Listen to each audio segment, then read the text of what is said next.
The historic labor strike against the three largest car manufacturers in the U.S. enters its fifth day today, and it could grow in size by the end of the week. The president of the UAW union warns more workers will be called to join the picket lines if, quote, serious progress, end quote, isn't made by noon Eastern on Friday. As of today, nearly 13,000 people are on strike against Detroit's Big Three. That's General Motors, Ford, and Stellantis, which makes Chrysler and Jeep vehicles.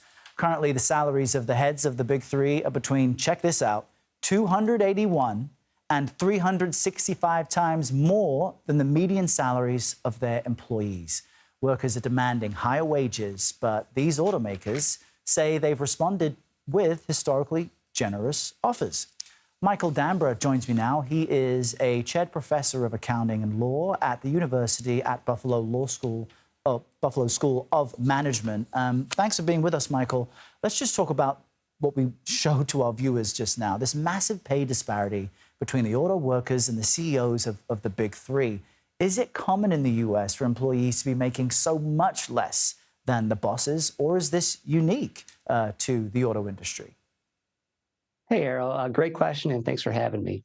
So a couple of thoughts here. One, I would say in the past couple of years, these multiples of 250 to 350 times what the median employee makes seems unusual, but it's right in line what's happened in the past 3 or 4 years. But if you go back to the 60s or 70s, there's been a massive expansion. We were somewhere around 20 to 30 times that differential, and that's massively increased, particularly in the 2000s. You saw a huge spike up.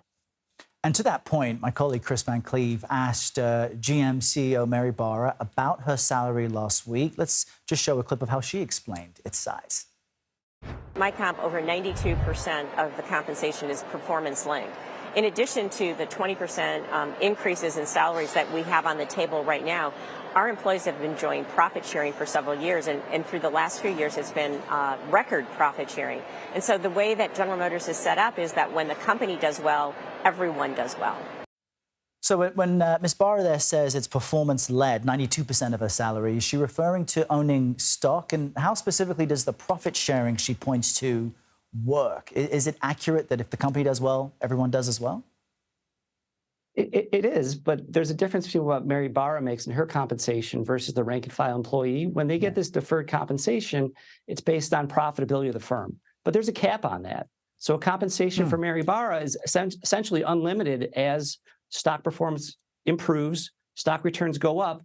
The share-based compensation that she gets is going to be, it's uncapped, right? It's exponential unlimited growth, where the profit sharing plan is essentially capped once they hit a certain dollar amount. And so the differential between what executives make based on share-based compensation is a lot different than what the rank and file employees can make on a profit sharing bonus. Interesting. Now, we know how negotiations work, right? Each side stakes its claim, and then eventually they meet in the middle. We know the UAW is asking for a wage increase of about 36% over 4 years.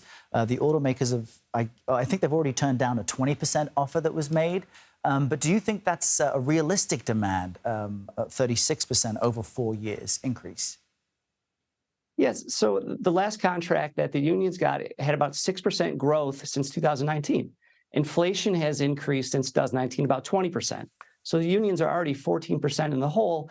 And so the back and forth, it's probably somewhere in between. Car prices have been up about 20%. If they get to that 36% that they're demanding, or if they end up at the 21%, which the firms are offering, my guess is they're going to end up somewhere in between those two numbers. All right. We appreciate you helping us understand all of that. Michael Dambra, thank you. Thank you. It's a pleasure.